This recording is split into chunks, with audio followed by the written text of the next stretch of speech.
Welcome to Aadan. నేను చైత్య. ఈరోజు మనతో దేవి ఉపాసకులు జ్యోతిష్యరత్న అవార్డు గ్రహీత వేలూరి రవికిరణ్ శర్మ గారు మనతో ఉన్నారు. ఆయన్ని అడిగి ఈరోజు పంచాంగం ఎలా ఉందో తెలుసుకుందాం. నమస్తే గురువుగారు. నమస్కారం. సో ఈరోజు పంచాంగం ఎలా ఉంది మాకు వివరిస్తారా? ఈరోజు 17వ తేదీ ఆ పంచాంగ వివరాలవన్నీ కూడా మీకు చెప్పడం జరుగుతుంది. సోమవారం అవటం వల్ల శివానుగ్రహం అందరికీ కలగాలని కోరుకుంటూ మొట్టమొదటిగా ఆ శివ ఆశీర్వచనంతో ప్రారంభం చేస్తున్నాము. నమస్తే అస్తు భగవన్ విశ్వేశ్వరాయ మహాదేవాయ త్ర్యంబకాయ త్రిపురాంతకాయ త్రికాగ్నికాలాయ కాలాగ్నిరుద్రాయ నీలకంఠాయ మృత్యుంజయాయ సర్వేశ్వరాయ సదాశివాయ శ్రీమన్మహాదేవాయ నమః. పరమేశ్వర అనుగ్రహంతో 17వ తేదీ యొక్క పంచాంగ వివరణలు చెప్పడం జరుగుతోంది. ఈరోజు సోమవారము, ఏకాదశి తిథి. చాలా విశేషమైన పర్వదినం ఏకాదశి. తిథులకి ప్రాముఖ్యతమైన తిథి ఏకాదశి తిథి, చాలా విశేషమైన తిథి. అటువంటి ఏకాదశి జ్యేష్ఠమాసంలో శుద్ధ ఏకాదశి తిథి. ఆ శుద్ధ ఏకాదశి తిథి తెల్లవారుజామున 4:29 వరకు ఉంది. ఈ సంవత్సరము క్రోధి నామ సంవత్సరము, ఉత్తరాయణము, గ్రీష్మ ఋతు, జ్యేష్ఠమాసము, శుక్లపక్షము, శుద్ధ ఏకాదశి తిథి తెల్లవారుజాము 4:29 వరకు ఉంది. నక్షత్రము చిత్తా నక్షత్రము మధ్యాహ్నం 12:35 వరకు ఉంది. తదుపరి స్వాతి నక్షత్రం ప్రారంభమవుతుంది. అమృత గడియలు ఉదయం 5:30 నుంచి 7:20 వరకు అమృత గడియలు ప్రారంభమవుతున్నవి. అలాగే వర్జ్యము రాత్రి 6:40 నుంచి 8:25 వరకు వర్జ్య సమయము, వదలదగ్గ సమయం. ఎందుకంటే వర్జము అంటే అది మంచి సమయం కాదు కాబట్టి వదిలేసే సమయము. ఆ సమయం ముందు ఎటువంటి కార్యకలాపాలు చేయకూడదు. అట్లాగే దుర్ముహూర్తము మధ్యాహ్నము 12:26 నుంచి 1:19 వరకు, మరియు మధ్యాహ్నం 3:04 నుంచి 3:56 వరకు 2 దుర్ముహూర్తాలు. ప్రతి సోమవారము కూడా 2 దుర్ముహూర్తాలు వస్తూ ఉంటాయి మనకి. అందువల్ల ఈ సోమవారం ఈ సమయంలో వర్జ్య దుర్ముహూర్త సమయాల్లో ఎటువంటి పనులు కూడా చేయకూడదు. అందువల్ల ఇంకా విశేషంగా చెప్పాలనుకుంటే రాహుకాలం ఈ రోజున ఉదయం 7:30 నుంచి 9 గంటల వరకు రాహుకాలం అనేది వస్తుంది మనకి. యమగండ కాలము 10:30 నుంచి 12 గంటల వరకు. ఉదయం 10:30 నుంచి మధ్యాహ్నం 12 గంటల వరకు యమగండ కాలం అనేది ఉంది. గుళిక కాలము కూడా మధ్యాహ్నం 1:30 నుంచి 3 గంటల వరకు గుళిక కాలం వర్తిస్తుంది. అయితే ఈరోజు విశేషం ఏమిటంటే స్మార్త ఏకాదశి. దీన్ని నిర్జల ఏకాదశి అన్నారు. జ్యేష్ఠమాసంలో వచ్చే ఏకాదశి నిర్జల ఏకాదశి, చాలా విశేషమైన ఏకాదశి. ఎందువల్ల అంటే జ్యేష్ఠమాసం జ్యేష్ఠ నక్షత్రంలో ప్రారంభమవుతుంది. అందువల్ల జ్యేష్ఠ నక్షత్రం ప్రారంభమైన మాసం కాబట్టి జ్యేష్ఠమాసంలో వచ్చే శుద్ధ ఏకాదశి విష్ణుమూర్తికి ప్రీతికరమైనటువంటి ఏకాదశి. అందువల్ల నిర్జల ఏకాదశి అవ్వడం వల్ల ఈ రోజున విష్ణు ఆరాధన చేయటం చాలా విశేషం. అట్లాగే నమోస్తు అనంతాయ సహస్రమూర్తయే సహస్రపాదాక్షి శిరోరుబాహవే సహస్రనామ్నే పురుషాయ శాశ్వతే సహస్రకోటి యుగధారిణే నమః అనేటువంటిది విష్ణుమూర్తి ధ్యాన శ్లోకం. చక్కగా ప్రతి ఒక్కరు కూడా ఈ శ్లోకం చదవడం ద్వారా ఆ విష్ణు అనుగ్రహం అనేది పొందడం జరుగుతుంది. ఈ ఏకాదశి నాడు విశేషమైన పర్వదినం అవడం వల్ల ఈ యొక్క తిథి రోజున విష్ణు ఆరాధన, విష్ణు సూక్తం వినటము, విష్ణు సహస్రనామ పారాయణ చేయటం వల్ల ఆ విష్ణు భగవానుడి యొక్క అనుగ్రహం ఖచ్చితంగా అందరికీ వస్తుంది. ఇంకో విషయం ఏమిటంటే సోమవారము ఏకాదశి రావటం చాలా విశేషం. ఎందువల్ల అంటే శివకేశవులకి భేదం అనేదే లేదు. మనం శివాయ విష్ణు రూపాయ శివరూపాయ విష్ణవే శివస్య హృదయం విష్ణు విష్ణోస్య హృదయం శివ అనేటువంటిది మనందరికీ తెలిసిన విషయం. శివుడికి విష్ణువుకి భేదం లేదు. శివుడు హృదయంలో విష్ణుమూర్తి ఉంటాడు, విష్ణుమూర్తి హృదయంలో శివుడు ఉంటాడు. అందువల్ల అటువంటి శివకేశవులు ఇద్దరి ఆరాధన చాలా విశేషమైనటువంటి రోజు. అట్లాగే సోమవారం అవటం వల్ల శివ ఆరాధన చాలా విశేషం. సోమవారం అవటం వల్ల సూర్యోదయ పూర్వం లేచి అభ్యంగన ఆచరించి దగ్గరలో ఉన్నటువంటి శివాలయానికి వెళ్ళి రుద్రాభిషేకం, స్వామివారికి ఏకాదశ రుద్రం విశేషం కాబట్టి ఏకాదశి తిథి రోజున ఏకాదశ రుద్రాభిషేకం చేసుకున్న వారికి శివానుగ్రహం అనేది వస్తుంది. కనీసం ఒక్కసారైనా ఏకవార రుద్రం చేసినా సరే శివానుగ్రహం ఖచ్చితంగా వస్తుంది. అందువల్ల అటువంటి సోమవారం శివారాధన చాలా విశేషం. అలాగే సాయంత్ర సమయంలో ప్రదోషకాలం అనేది ఉంటుంది. సాయంత్రం 5:30 దాటిన తర్వాత సూర్యాస్తమయ గడియలయ్యే సమయంలో ప్రదోషకాలం అంటారు. ఆ సమయంలో శివ అనుగ్రహం కోసం ప్రతి ఒక్కరు కూడా శివ దర్శనం చేసుకోవటం మాత్రం చేతనే శివ అనుగ్రహం కలుగుతుంది. ఎందువల్ల సోమవారం శివ దర్శనం చేసుకోవటం అని అంటే ప్రదోషకాలానికి ఎందుకు అంత గొప్ప ప్రాముఖ్యత ఇచ్చారంటే ఆ ప్రదోషకాలంలో ఈశ్వరుడు శివతాండవం చేస్తూ ఉంటాడు ప్రతినిత్యము కూడా. ఆ శివతాండవం చేసేటప్పుడు ఆ కైలాస పర్వతంలో సకల దేవతలు కొలువై ఉంటారు. ఆ స్వామివారి ఆ ఒంటికి చితాభస్మం అది రాసుకుంటూ ఉంటారు. ఆ భస్మం అది ఈయన నృత్యం చేస్తుంటే రాలుతూ ఉంటుంది ఒంటి మించి. అలా రాలేటప్పుడు ఏమవుతుంది, ఆ భస్మం పట్టుకోవడం కోసం, ఎందుకంటే భస్మం ఐశ్వర్యం, విభూది ఐశ్వర్యం అన్నారు. అందువల్ల అటువంటి ఐశ్వర్యం కలగాలి అంటే శివానుగ్రహం కలగాలి. ఐశ్వర్యం కోసం విభూతి పట్టుకోవడం కోసం దేవతలందరూ కూడా అక్కడికి వస్తారట ప్రతినిత్యము కూడా. అందువల్ల ప్రదోషకాలం శివ దర్శనం చాలా విశేషం. ప్రదోషకాలంలో శివాలయంలో దీపారాధన వెలిగించడం చాలా విశేషం. ప్రతి ఒక్కరూ కూడా ఈ యొక్క సోమవారం నాడు శివాలయానికి ప్రదోషకాలంలో వెళ్ళి శివ దర్శనం చేసుకుని దీపారాధన చేసుకుని ఆ యొక్క శివ అనుగ్రహానికి పొందడానికి ఆస్కారం ఎక్కువగా ఉంటుంది. అట్లాగే విష్ణుమూర్తికి విశేషంగా ఏకాదశి తిథి ఇష్టమైన తిథి కాబట్టి ఆ రోజున విశేషంగా విష్ణుమూర్తికి విష్ణాలయానికి వెళ్ళి విష్ణు అర్చన, విష్ణు సహస్రనామం కానీ విష్ణు అష్టోత్తరంతో కానీ విశేషంగా అర్చన పూజ చేసుకోవడం వల్ల ఆ విష్ణు భగవానుని అనుగ్రహం కూడా ఖచ్చితంగా కలుగుతుంది. అలాగే ఏకాదశి తిథి నాడు విశేషంగా సత్యనారాయణ వ్రతాలు పూజలు చేసుకోవడానికి ప్రాముఖ్యత కలిగిన తిథి ఏకాదశి. ఎందువల్ల అంటే సత్యనారాయణ వ్రతంలో చెప్తారు, ఏకాదశ్యాం పౌర్ణిమాయాం రవి సంక్రమణమేపివా అని చెప్తారు. అంటే ఏకాదశే మొట్టమొదటిగా చెప్పింది సత్యనారాయణ వ్రతాలు కథలు చేసుకునేవారు. అందువల్ల అటువంటి ఏకాదశి తిథి ఆ పర్వదినం ఈ 17వ తారీఖు సోమవారం రావటం చాలా అదృష్టంగా భావించి ప్రతి ఒక్కరు కూడా ఇట్లా అర్చనా పూజ చేసుకోవటం ద్వారా ఖచ్చితంగా దైవ బలం కలిగి దైవానుగ్రహం వాళ్ళందరికీ కలుగుతుందన్నమాట. అట్లాగే చిత్తా నక్షత్రం అవటం వల్ల కన్యారాశి, తులారాశి చిత్తా నక్షత్రంలో ఉంటాయి. ఆ రోజున మధ్యాహ్నం 12 గంటల దాకా ఉంది కాబట్టి తులారాశి వారికి ఎక్కువ అవకాశాలు బాగుంటాయి. అందువల్ల అంటే జన్మస్థానంలో ఈ చిత్తా నక్షత్రం అనేది ఉంటుంది. అందువల్ల తులారాశి వారికి విశేషమైన యోగాలు అవన్నీ కూడా వస్తూ ఉంటాయి అన్నమాట. మరి గురువుగారు ఈరోజు ఏ ఏ రాశుల వారికి ఎలా ఉండబోతోంది మాకు కొంచెం వివరంగా చెప్తారా? సో మొట్టమొదటిగా మేషరాశి గురించి చెప్పండి గురువుగారు. మేషరాశ్యాధిపతి కుజుడు ఈ లగ్నంలో ఉండటం వల్ల మేషరాశిలో అశ్విని, భరణి, కృత్తికా నక్షత్రాలు 3 ఉంటాయి.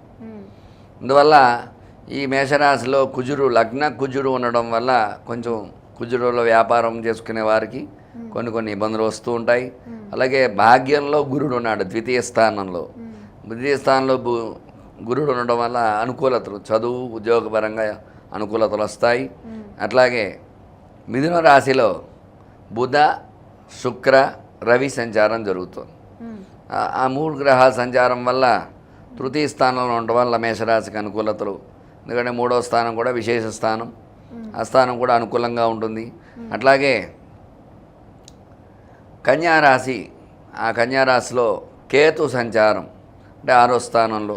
ఆ కన్యారాశిలోనే చంద్ర స్థానం ఆ రోజున చంద్రుడు కూడా అందులోనే సంచారం చేస్తున్నాడు. అందువల్ల కేతు చంద్రుడు వల్ల కొన్ని ఇబ్బందులు అనేవి వస్తూ ఉంటాయి. అట్లాగే సింహరాశి వారికి ఇంకా చెప్పాలంటే కుంభరాశిలో శని సంచారం, అట్లాగే మీనరాశిలో రాహు సంచారం, ఇట్లా ఈ నవగ్రహాలన్నీ సంచారం చేస్తున్నాయి. అందువల్ల మేషరాశి వారికి కొన్ని యోగాలు ఉన్నాయి, కొన్ని ప్రతికూలతలు ఉన్నాయి. ఈ రోజున మేషరాశి వారు విశేషముగా ఈ యొక్క మంగళవారం సోమవారం అవటం వల్ల శివారాధన చేయటము, అట్లాగే ఈ కుజుడు అధిష్టాన దేవత ఆంజనేయ స్వామి అవటం వల్ల ఆ యొక్క హనుమతు ఆరాధన చేయటము, ఆంజనేయ స్వామి గుడికి వెళ్ళి 21 ప్రదక్షిణాలు చేసి ఆంజనేయ స్వామికి చక్కగా విశేషంగా అర్చన పూజ, సింధూరార్చన, అట్లాగే 21 వడమాల సమర్పించినట్లయితే ఖచ్చితంగా ఆ యొక్క మేషరాశికి అనుకూలతలు అనేవి రావడం జరుగుతుందన్నమాట. ఈరోజు వృషభ రాశి వారికి ఎలా ఉండబోతుంది గురుగారు? వృషభ రాశిలో లగ్నంలో గురు సంచారం విశేష యోగదాయకం. ఎందువల్ల అంటే లగ్న గురుడు అనుకూలతలు ఇస్తాడు. లగ్నంలో చదువుకునే వారికి, విద్యలు ఉద్యోగస్తులకి అందరూ కూడా గురుడు బలంగా ఉంటారు. లగ్న గురుడు కొన్ని విషయాలకి లగ్న గురుడు ఇబ్బందులు ఉంటాయి. అట్లాగే భాగ్యస్థానంలో బుధ శుక్ర రవి సంచారం విశేషదాయకం వీళ్ళకి. అట్లాగే పంచమ స్థానంలో కేతు సంచారం, అంటే సంతాన స్థానంలో కేతువు చంద్రుడు ఉన్నారు. అందువల్ల సంతాన స్థానంలో కేతువు జ్ఞానకారకుడు, మళ్ళీ చంద్రుడు మనఃకారకుడు. ఈ కేతువుతో ఈ యొక్క చంద్రుడు కలవడం వల్ల కొంచెం మనశ్శాంతి తక్కువగా ఉంటుంది. ఈ రాశి వారికి కొంచెం జాగ్రత్త వహించాలి. మనశ్శాంతి ప్రశాంతంగా ఉండాలంటే చంద్రబలం కావాలి. ఈ చంద్రుడు కేతువుతో కలవడం వల్ల ఏమిటంటే గ్రహణ కాలం అంటారు. చంద్రకేతువులు కలయిక గ్రహణం లాంటిది. అలాగే రాహు చంద్రుడు కానీ, అలాగే కేతు చంద్రుడు కానీ, రాహు రవి కానీ, కేతు రవి కానీ కలిస్తే గ్రహణ సమయం అంటారు. అటువంటి ఈ రాశికి ఆ యొక్క గ్రహణ కాలం అంటారు, ఆ సమయం. అందువల్ల కొంచెం జాగ్రత్త వహించాలి. వీళ్ళు మనశ్శాంతి తక్కువగా ఉంటుంది. అట్లాగే వృషభ రాశి వారికి మిగతా గ్రహాలన్నీ అనుకూలంగా ఉన్నాయి. అనుకూలంగా ఉండడం వల్ల ఇబ్బంది లేకుండా ఉంటుంది. కేతువుకి గణపతి అధిష్టాన దేవత కాబట్టి ఆ యొక్క గణపతి విఘ్నేశ విధి మార్తాండ చంద్రేంద్రోపేంద్ర వందిత నమో గణపతే తుభ్యం బ్రహ్మణాం బ్రహ్మణస్పతే అనేటువంటి శ్లోకాన్ని చక్కగా విశేషంగా 11 సార్లు పారాయణ చేసి ఆ యొక్క విఘ్నేశ్వరుడు ఆ గణపతి ఆలయానికి వెళ్ళి గణపతికి నమస్కారం చేసుకుని గరికెతో పూజ చేయించినట్లయితే ఈ రాశికి అనుకూలతలు వస్తాయి, మనశ్శాంతి అది కలుగుతుంది. మిథున రాశి వారికి ఎలా ఉండబోతుంది గురుగారు ఈరోజు? ఈ రోజున మిథున రాశి వారికి ఎలా ఉండబోతుంది అంటే మిథున రాశి అధిపతి బుధుడు. ఆ బుధుడు లగ్నంలో ఉన్నాడు. అలాగే ఆ లగ్నంలోనే శుక్రుడు ఉన్నాడు. శుక్ర బుధులు మిత్రులు. రవి కూడా కలిశాడు. రవి కూడా మిత్రుడే. అందువల్ల ఈ యొక్క శుక్ర బుధ రవిలు స్వక్షేత్రంలో ఒక మిథున రాశిలో ఉండడం ఒక విశేషమైన యోగం. అట్లాగే ఈ మిథున రాశికి అర్ధాష్టమ చంద్రుడు, అర్ధాష్టమ కేతువు ఆ రోజున. అందువల్ల కేతు వల్ల కొన్ని ఇబ్బందులు వస్తాయన్నమాట. అట్లాగే మిథున రాశి వారికి శని అనుకూలంగా ఉన్నాడు. శని అట్లాగే రాహు అనుకూలంగా ఉన్నాడు. ఏకాదశంలో కుజుడు ఉన్నాడు. ఏకాదశంలో కుజుడు ఉండటం వల్ల వ్యాపారం బాగుంటుంది. అట్లాగే వివాహం కాని స్త్రీ పురుషులు వివాహ యోగాలు వస్తూ ఉంటాయి. అలాగే కుజుడు సంతానకారకుడు కాబట్టి సంతానం గురించి ఏమైనా మంచి వార్తలు వినే అవకాశాలు కూడా ఈ రాశి వారికి ఉంటాయి. కొంచెం ఈ రోజున విశేషంగా వ్యయంలో గురు సంచారం వల్ల ఉద్యోగస్తులు, చదువుకునే పిల్లలు కొంచెం డబ్బు ఖర్చు పెడితే కానీ పనులు పూర్తి కావు. వల్ల వ్యయ సమస్యలు, వ్యయంతోనే ధనం. ఆ వ్యయం అంటే ధనం కాబట్టి ధనస్థానంలో గురుడు ఉన్నాడు కాబట్టి వృషభంలో మిథున రాశి వారు ఉద్యోగ ప్రయత్నాలు చేసేటప్పుడు కొంచెం ధనంగా వెచ్చించవలసి వస్తుంది. అట్లాగే చదువుకునే పిల్లలు సీట్లు ధనంతో రోజులు తెలియదే ఉంది, అంత డొనేషన్సే కాబట్టి ఆ యొక్క సీట్ కావాలనుకుంటే చదువు గురించి ఖచ్చితంగా ధనం ఖర్చు పెట్టవలసి వస్తుంది మిథున రాశిలో ఉండేవారు. మొత్తం మీద చూసుకున్నట్లయితే అర్ధాష్టమ కేతువు చంద్రుడు వల్ల, చంద్రుడు మనఃకారకుడు వల్ల ఈ కేతు చంద్ర సంచారం ఒకటి ఇబ్బందిగా ఉంది. మిగతా అనుకూలంగా ఉన్నాయి కాబట్టి ఈ రాశివారు మిగతా గ్రహాలు అనుకూలతగా ఉన్నాయి కాబట్టి వీరు కూడా చక్కగా విశేషంగా ఈ యొక్క బుధవారం అవటం వల్ల కేతువుకి అధిష్టాన దేవత బుధుడు బుద్ధికారకుడు. బుధుడికి బుధారిష్టేతు సంప్రాప్తే బుధ పూజాంచ కారయేతు, బుధ ధ్యానం ప్రవక్ష్యామి బుద్ధిపీడోపశాంతయ అనేటువంటి నామాన్ని చక్కగా ఆ శ్లోకాన్ని చక్కగా చదివి 11 సార్లు పారాయణ చేసినట్లయితే ఆ యొక్క బుధగ్రహ అనుగ్రహం ఈ రాశి వారందరికీ ఖచ్చితంగా కలుగుతుందన్నమాట. సద్బుద్ధికారకుడు కాబట్టి బుద్ధి జ్ఞానకారకుడు, ఆ జ్ఞానాన్ని కలగజేసేవాడు కేతువు. అట్లాగే ఆ కేతువుకు అధిష్టాన దేవత వినాయకుడు. వినాయకుడికి బుధవారం ఇష్టం కాబట్టి ఆ సోమ బుధ వారాలు చాలా విశేషం అన్నమాట వినాయకుడికి. ఆ చంద్ర కలయిక, కేతు చంద్ర కలయిక వల్ల చిన్న చిన్న ఇబ్బందులు వస్తూ ఉంటాయి. అవి పెద్దగా పట్టించుకోవాల్సిన అవసరం లేదు. అందువల్ల ఈ యొక్క నియమం పాటించినట్లయితే ఖచ్చితంగా ఆ యొక్క ఈ రాశి వారికి అనుకూలతలు వచ్చే అవకాశాలు ఉన్నాయన్నమాట. కర్కాటక రాశి వారికి ఈరోజు ఎలా ఉండబోతుంది గురువుగారు? కర్కాటక రాశ్యాధిపతి చంద్రుడు తృతీయ స్థానంలో సంచారం చేస్తున్నాడు. ఎందుకంటే చిత్తా నక్షత్రంలో అంటే తులలో ఉంటున్నాడు స్వామివారు. అందువల్ల ఆ తులా సంచారం వల్ల మనఃకారకుడైన కర్కాటక రాశ్యాధిపతి తృతీయ స్థానంలో సంచారం చేయడం కొంచెం ఇబ్బంది. ఎందుకంటే కన్యాతుల రెండింటిలో సంచారం చేస్తూ ఉంటాడు చంద్రుడు చిత్తా నక్షత్రము అంటే. అది కాకుండా తృతీయ స్థానంలో కేతు సంచారం, వ్యయస్థానంలో వచ్చి బుధ శుక్ర రవి సంచారం వల్ల బుధ అనుగ్రహం వ్యాపారకారకుడు బుధుడు, అలాగే శుక్రుడు ఫైనాన్స్ మినిస్టర్ అన్నమాట. శుక్రుడు డబ్బులు అవన్నీ కూడా బాగుండాలంటే శుక్రబలం కావాలి కాబట్టి వ్యయంలో పడ్డాడు కాబట్టి ధనం అనేది ఎక్కువ ఖర్చు అవడము, చేతిలో మంచిన ప్రాయం ఖర్చు అవడం అట్లాంటివి ఈ రాశి వారికి కొంచెం ఎక్కువగా జరుగుతూ ఉంటాయి. అలాగే ఆరోగ్యకారకుడు రవి, గ్రహాలకు అధిపతి, విద్యలకు అధిపతి రవి కాబట్టి అటువంటి ఆయన కూడా వ్యయంలో పడ్డాడు కాబట్టి విద్య కూడా ధనంతో వెచ్చించవలసి కొనుక్కోవాల్సి వస్తుంది ఖచ్చితంగా. చదువుకునేవారు సీట్లు అవన్నీ పెట్టడం, ఈ నిట్టు ఇట్లాంటి వాటిలో కొంచెం ఈ రోజుల్లో తెలియదే ఉంది. అంత డొనేషన్స్ పెడితే కానీ ఎవరికి సీట్ రావట్లేదు. చదువు మనకి ఈరోజు చాలా ఇబ్బంది అయిపోతుంది ప్రతి ఒక్కరికి కూడా. అందువల్ల ఈ రాశి వారు ఖచ్చితంగా ధనంతోనే చదువు వెచ్చించవలసి వస్తుంది. వ్యయ స్థానంలో రవి ఉండటం వల్ల. ఏకాదశంలో గురుడు ఉన్నాడు. ఏకాదశం గురుడు ఉన్నాడు కాబట్టి గురుబలం చేకూరుతుంది. గురుబలం చేకూరడం వల్ల కొన్ని అనుకూలతలు ఖచ్చితంగా వస్తూ ఉంటాయి అన్నమాట. గురుడు ఎప్పుడైతే బలంగా ఉన్నాడో, గురువు అనుకూలత ఎప్పుడైతే వస్తుందో ఆటోమేటిక్గా అన్నీ మనకు అనుకూలతలు వస్తాయి. చదువు పరంగా, ఉద్యోగపరంగా అనుకూలతలు వస్తూ ఉంటాయి, గురుడు బలంగా ఉంటాయి. అట్లాగే దశమ కేంద్రంలో కుజ సంచారం అంటే భాగ్యంలో కుజుడు ఉన్నాడు. భాగ్యంలో కుజుడుంటే వ్యాపారం బాగుంటుంది. అందువల్ల ఈ కర్కాటక రాశికి అష్టమంలో శని సంచారం ఇబ్బందిగా ఉన్నాడు. అష్టమ శని వల్ల ఏమిటి, ఆయుక్కారకుడు శని అష్టమంలో ఉంటే అనారోగ్య సమస్యలు వస్తూ ఉంటాయి. కొంచెం జాగ్రత్త వహించాలి. ఆ రోజున అనారోగ్యం అది వచ్చే అవకాశాలు ఉంటాయి. జాగ్రత్త వహించి ఆ అనారోగ్యం రాకుండా కాపాడుకుంటారు. ఈ యొక్క అనారోగ్యం రాకుండా కాపాడుకోవాలంటే మిగతా గ్రహాలన్నీ అనుకూలంగా ఉన్నాయి కాబట్టి ఈ యొక్క శనికి ముఖ్యంగా విశేషంగా ఆ రోజున శనీశ్వర ఆలయానికి వెళ్ళి 19 ప్రదక్షిణాలు చేసి ఆ యొక్క శనీశ్వరుడికి నువ్వులు బెల్లం ముక్క నైవేద్యంగా పెట్టినట్లయితే శని భగవానుడు అనుగ్రహం కలిగి ఈ రాశివారు కూడా అనుకూలతలు వచ్చే అవకాశాలు ఖచ్చితంగా ఉంటాయన్నమాట. సింహరాశి వారికి ఈరోజు ఎలా ఉండబోతుంది గురుగారు? సింహరాశ్యాధిపతి రవి ఏకాదశంలో సంచారం, ఆ రోజున మిథునంలో ఉన్నాడు కాబట్టి ఏకాదశ సంచారం వల్ల ఈ రాశి వారికి కూడా అనుకూలతలు అనేవి వస్తూ ఉంటాయి ఖచ్చితంగా. ఏకాదశంలో బుధ శుక్ర సంచారం అనుకూలత. అట్లాగే దశమ కేంద్రంలో గురు సంచారం, కేంద్రంలో గురు సంచారం కూడా విశేషమైన యోగదాయకం. నవమ భాగ్యంలో కుజ సంచారం కూడా విశేషం. అయితే అష్టమ రాహు వల్ల ఈ రాశి వారు ఇబ్బందులు పడతారు. రాహు వల్ల ఏమిటి, చికాకులు సమస్యలు వస్తూ ఉంటాయి. అట్లాగే సప్తమంలో శని సంచారం, సప్తమం స్వక్షేత్రం అంటే 7వ స్థానం స్వక్షేత్రంలో, ఆ కుంభరాశి స్వక్షేత్రమే కాబట్టి ఆ శని వల్ల ఇబ్బందులు ఏముండవు. కానీ రాహు వల్ల మాత్రం చికాకులు సమస్యలు వచ్చే అవకాశాలు ఉన్నాయి. అట్లాగే భాగ్యస్థానంలో కేతు సంచారం విశేష యోగదాయకం.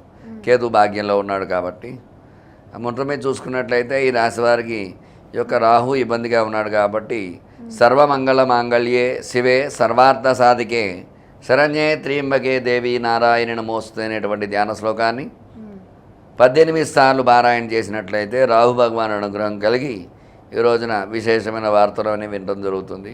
ఈ చికాకులు సమస్యలు రాకుండా బయటపడే అవకాశాలు ఎక్కువగా ఉంటాయన్నమాట.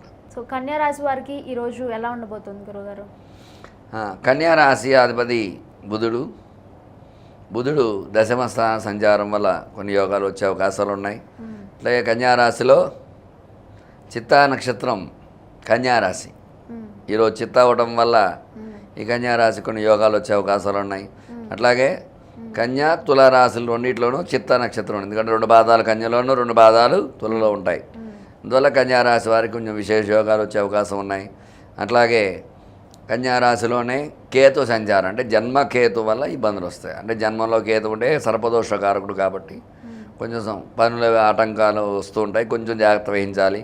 అట్లాగే 6వ స్థానంలో శని సంచారం, 7వ స్థానంలో రాహు సంచారం, అష్టమంలో కుజ సంచారం, అంటే అష్టమ కుజుడు వల్ల కుజదోషకారకుడు కాబట్టి వ్యాపారము ఇబ్బందిగా ఉంటుంది, రుణ బాధలు ఉంటాయి, కొంచెం జాగ్రత్తగా ఉండాలి ఈ రాశి వాళ్ళు.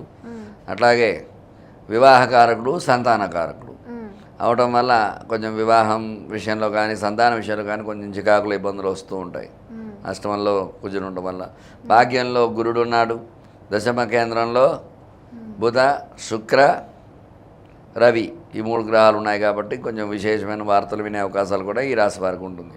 మొత్తం మీరు చూసుకున్నట్లయితే అష్టమ కుజుడు వల్ల కుజుడు మంగళవారానికి అధిపతి కాబట్టి సుబ్రహ్మణ్య ఆరాధన చేయటము, సుబ్రహ్మణ్య కరావలంబ స్తోత్రం అది పారాయణ చేసి సుబ్రహ్మణ్య స్వామి ఆలయానికి వెళ్ళి సుబ్రహ్మణ్య అభిషేకం చేసుకున్నట్లయితే ఈ రాశి వారికి విశేషమైన యోగాలు వచ్చే అవకాశం అనేది ఉంటాయన్నమాట. తులారాశి వారికి ఎలా ఉండబోతుంది గురువుగారు ఈరోజు?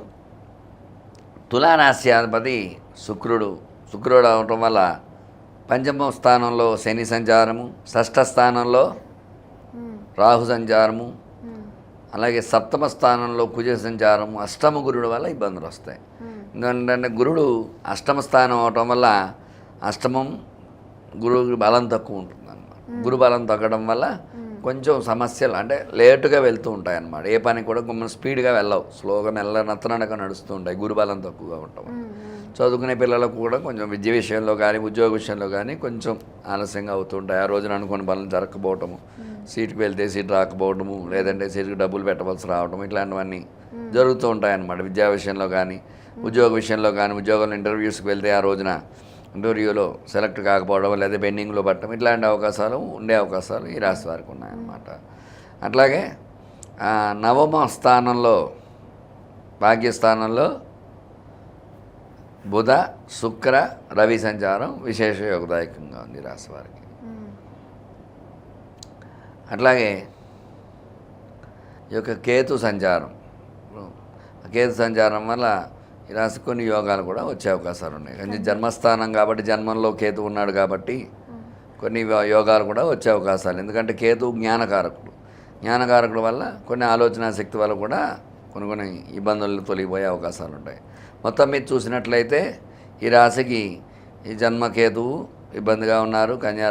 తులారాశికి మొత్తం మీద వ్యయ స్థానంలో కేతువు, ఆ వ్యయ స్థానంలో కేతువు ఉండడం వల్ల కొన్ని ఇబ్బందులు ఉంటాయి. అలాగే ఈ యొక్క అష్టమంలో గురుకేతువులకి కొంచెం మేము గురువారం గురుడు సంబంధించిన ఆలయాలు అంటే దత్తాత్రేయ ఆలయం కానీ సాయిబాబా ఆలయం కానీ ఇట్లాంటి ఆలయ దర్శనం చేసుకోవటం. అలాగే జ్ఞానకారకుడు కేతువు బుధుడు అవటం వల్ల విఘ్నేశ్వర ఆలయం అట్లాంటి విష్ణు ఆలయం ఇట్లాంటివి దర్శనం, బుధవారానికి విష్ణుమూర్తి రామాలయం అలాంటి ఇష్టమైన వారం బుధవారం కాబట్టి ఇటువంటి ఆలయ దర్శనం చేసుకోవటము, ఆలయంలో విశేష పూజలు చేసుకోవడం ద్వారా, అట్లాగే ప్రత్యేకంగా దిగంబరాయ విద్మహే అవధూతాయ ధీమహి తన్నో దత్తః ప్రచోదయాత్ అనేటువంటి ఈ యొక్క శ్లోకాన్ని 16 సార్లు పారాయణ చేసినట్లయితే తులారాశి కూడా అనుకూలతలు వచ్చే అవకాశాలు. సో వృశ్చిక రాశి వారికి ఈరోజు ఎలా ఉండబోతుంది గురువుగారు? వృశ్చిక రాశ్యాధిపతి కుజుడు, అర్ధాష్టమ శని ఈ రాశి వారికి ముఖ్యంగా అర్ధాష్టమంలో శని ఉండటం వల్ల కొన్ని అనారోగ్య సమస్యలు వచ్చే అవకాశాలు ఉంటాయి. ధనం బాగా ఖర్చు అవ్వటము, చేతులకు మంచినీరు ప్రాయంగా వెళ్ళిపోవటము, అట్లాగే కొంచెం వాహనాలు నడిపేవారు జాగ్రత్త వహించాలి. వాహన ప్రమాదాలు అట్లాంటివి జరిగే అవకాశాలు ఉంటాయి, కొంచెం జాగ్రత్త వహించాలి. పంచమంలో రాహు వల్ల అనుకూలతలు ఉంటాయి.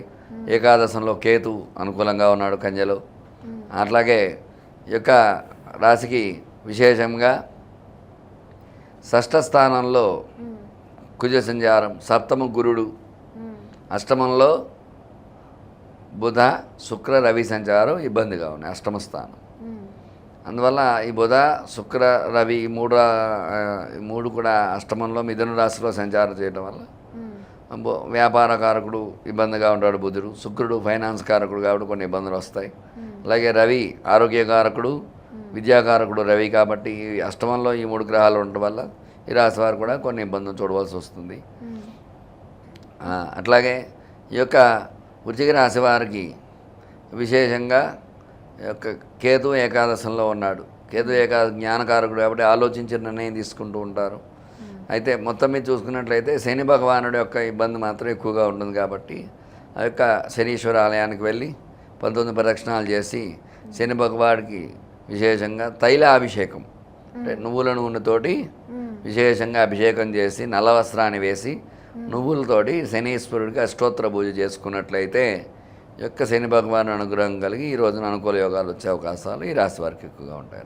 ఈరోజు ధనుసు రాశి వారికి ఎలా ఉండబోతోంది గురువుగారు? ధను రాశ్యాధిపతి గురుడు, అర్ధాష్టమంలో రాహు సంచారము, తృతీయంలో శని సంచారము, పంచమంలో కుజ సంచారము, షష్టమంలో గురు సంచారము, సప్తమంలో బుధ శుక్ర రవి సంచారము, దశమంలో కేతు సంచారం. ఇవన్నీ జరుగుతున్నాయి ఈ రాశి వారికి. అందువల్ల కొన్ని అనుకూలతలు ఉన్నాయి, కొన్ని ప్రతికూలతలు ఉన్నాయి. మొత్తం మీద అర్ధాష్టమ రాహు వల్ల కొన్ని ఇబ్బందులు వస్తాయి. రాహు వల్ల చికాకులు సమస్యలు వస్తూ ఉంటాయి. తృతీయంలో శని యోగకారకుడు కాబట్టి శని భగవానుడు అనుకూలంగానే ఉన్నాడు. పంచమంలో కుజుడు అనుకూలంగానే ఉంటాడు. ఎందుకంటే పంచమ స్థానం కూడా విశేష స్థానం, సంతాన స్థానం, అది కూడా విశేషంగా ఉంది కాబట్టి కుజ అనుకూలత ఉంది. గురుడు షష్టంలో ఉండడం కొన్ని అనుకూలతలు, కొన్ని ప్రతికూలతలు. షష్ఠ స్థానం కాబట్టి గురుడు అనుకూలంగానే ఉంటాడు కొన్ని విషయాల్లో. కొన్ని విషయాల్లో ప్రతికూలత కూడా వినాల్సి వస్తుంది. అట్లాగే మిగతా గ్రహాలని చూసుకున్నట్లయితే అనుకూలంగా ఉన్నాయి. ఈ యొక్క అర్ధాష్టమ రాహు వల్ల ఇబ్బందులు వస్తాయి. కాబట్టి అమ్మవారిది యాదేవి సర్వభూతేషు శక్తి రూపేణ సంస్థిత నమస్తస్యై నమస్తస్యై నమస్తస్యై నమో నమః అనేటువంటి శ్లోకాన్ని పారాయణ చేసినట్లయితే ఈ యొక్క రాశి వారికి అనుకూలతలు వచ్చే అవకాశాలు ఎక్కువగా ఉంటాయన్నమాట. ఈరోజు మకర రాశి వారికి ఎలా ఉండబోతుంది గురువుగారు? మకర రాశి అధిపతి శని. ఈ రాశి వారికి ఆల్రెడీ ఏలినాటి శని జరుగుతోంది. అట్లాగే ఈ రాశి ద్వితీయ స్థానంలో శని సంచారం అంటే భాగ్యంలో శని సంచారము, తృతీయంలో రాహు సంచారం.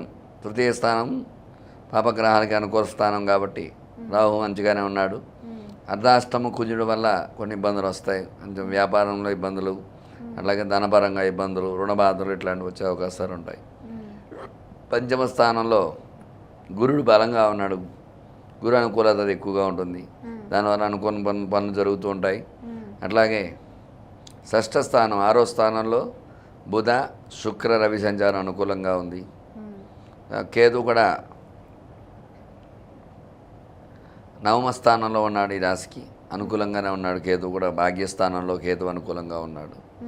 ఇట్లా మొత్తం మీద చూసుకున్నట్లయితే కొంచెం ఈ రాశికి అనుకూలతలు ఎక్కువగా ఉన్నాయి. అర్ధాష్టమంలో మాత్రం కుజుడు ఉన్నాడు. అందువల్ల కుజుడికి ఇష్టమైన దేవుడు ఆంజనేయ స్వామి కాబట్టి ఆ యొక్క ఆంజనేయ స్వామి దగ్గరికి ఆ రోజు వెళ్ళి ఆంజనేయ స్వామి 21 ప్రదక్షిణాలు చేయాలి గుళ్ళు. చేసి అక్కడ విశేషంగా సింధూరార్చన తమలపాకు పూజ చేసినట్లయితే ఆంజనేయ స్వామి అనుగ్రహంతో ఈ రాశి వారు మంచి వార్తలు వినే అవకాశాలు ఎక్కువగా ఉంటాయన్నమాట. సో ఈరోజు కుంభరాశి వారికి ఎలా ఉండబోతుంది గురువుగారు? కుంభరాశి వారికి లగ్నంలో శని కాబట్టి శని భగవానుడు అనుగ్రహం వాళ్ళకి ఎక్కువగా ఉండదు. ఎందుకంటే లగ్న శని దోషకారకుడు. అట్లాగే భాగ్యంలో రాహు ఉన్నాడు. భాగ్యంలో రాహు ఉన్నప్పటికీ చికాకులు సమస్యలు వచ్చే అవకాశాలు ఉంటాయి. తృతీయంలో కుజుడు, అర్ధాష్టమ గురుడు వల్ల ఇబ్బందులు ఉంటాయి ఈ రాశికి. పంచమంలో బుధ శుక్ర రవి సంచారం యోగదాయకంగా ఉంటుంది ఈ రాశి వారికి. అష్టమ కేతు ఇబ్బంది, అష్టమంలో కేతు ఉండడం వల్ల ఇబ్బందిగా ఉంటుంది. అందువల్ల ఈ 3 గ్రహాలు ఇబ్బందిగా ఉన్నాయి ఈ రాశి వారికి. శని భగవానుడు, గురుడు, కేతు ఇబ్బందిగా ఉన్నారు. కాబట్టి వీళ్ళు నవగ్రహాల చుట్టూ 9 ప్రదక్షిణాలు చేసి ఆదిత్యాయ సోమాయ మంగళాయ బుధాయ చ గురు శుక్ర శనిభ్యస్య రాహవే కేతవే నమః అనేటువంటి ధ్యాన శ్లోకాన్ని చెప్తూ 9 ప్రదక్షిణాలు చేసి బుధుడి దగ్గర ఆ యొక్క గురుడి దగ్గర శనగలు, అట్లాగే శని భగవాన్ దగ్గర నువ్వులు, కేతు దగ్గర ఉలవలు నైవేద్యంగా కొద్దిగా నైవేద్యంగా పెట్టి ఆ స్వామికి నమస్కారం చేసుకున్నట్లయితే ఈ 3 గ్రహాల అనుకూలతో మంచి వర్తమైన యోగాలు ఉంటాయన్నమాట. ఆరోగ్యపరంగా కొన్ని ఇబ్బందులు ఉంటాయి, కొంచెం జాగ్రత్త వహించాలి ఈ రాశి వారు. ఈరోజు మీనరాశి వారికి ఎలా ఉండబోతుంది గురువుగారు? మీనరాశి అధిపతి గురుడు తృతీయ స్థానంలో సంచారం విశేషయోగదాయకం. ద్వితీయంలో భాగ్యంలో కుజుడు ఉండడం వల్ల వ్యాపారం బాగుంటుంది, రుణ బాధల నుంచి బయటపడే అవకాశాలు ఉంటాయి. అలాగే వివాహ సంతాన ప్రయత్నాలు అనుకూలిస్తాయి ఈ రాశి వారికి. అట్లాగే ఈ యొక్క మీనరాశికి లగ్న రాహు వల్ల ఇబ్బందులు అనేవి కొంచెం వస్తాయి. లగ్నంలో రాహు ఉండడం వల్ల, వ్యయంలో శని 12వ స్థానంలో శని సంచారం ఇబ్బందిగా ఉంటుంది. అట్లాగే సప్తమంలో కేతు సంచారం కొన్ని పర్వాలేదు, ఇబ్బంది లేకుండా ఉంటాయి. అయినప్పటికీ కూడా మేము ముఖ్యంగా చెప్పాలనుకుంటే మనకి ఈ రాహువు శని ఇబ్బందిగా ఉన్నారు. ఏలినాటి శని ప్రభావం ఉండడం వల్ల శని రాహువులకి వీళ్ళు విశేషంగా పూజ చేసుకోవడం. రాహుకి అమ్మవారి అధిష్టాన దేవత కాబట్టి జన్మ రాహు దోష పరిహారార్థం సంకల్పం చేసుకుని అమ్మవారి యొక్క దేవి ఖడ్గమాల అనే స్తోత్రాన్ని పారాయణ చేసినట్లయితే అమ్మవారి అనుగ్రహం కలుగుతుంది. వీళ్ళకి అమ్మవారి అనుగ్రహంతో విశేష యోగాలు వచ్చే అవకాశాలు ఉంటాయి. అట్లాగే వీళ్ళు విశేషంగా అమ్మవారి యొక్క ధ్యాన శ్లోకము యాదేవి సర్వభూతేషు దయారూపేణ సంస్థిత నమస్తస్యై నమస్తస్యై నమస్తస్యై నమో నమః అనేటువంటి యొక్క ధ్యాన శ్లోకాన్ని 18 సార్లు పారాయణ చేసినట్లయితే రాహు భగవాను అనుగ్రహం వీళ్ళకి కలిగి అనుకున్న కోరికలు నెరవేరే అవకాశాలు ఉంటాయన్నమాట. చూశారు కదా ఈరోజు పంచాంగం రాశిఫలాలు. గురువుగారు చెప్పినటువంటి నియమాలన్నీ పాటించి దైవానుగ్రహం పొందండి.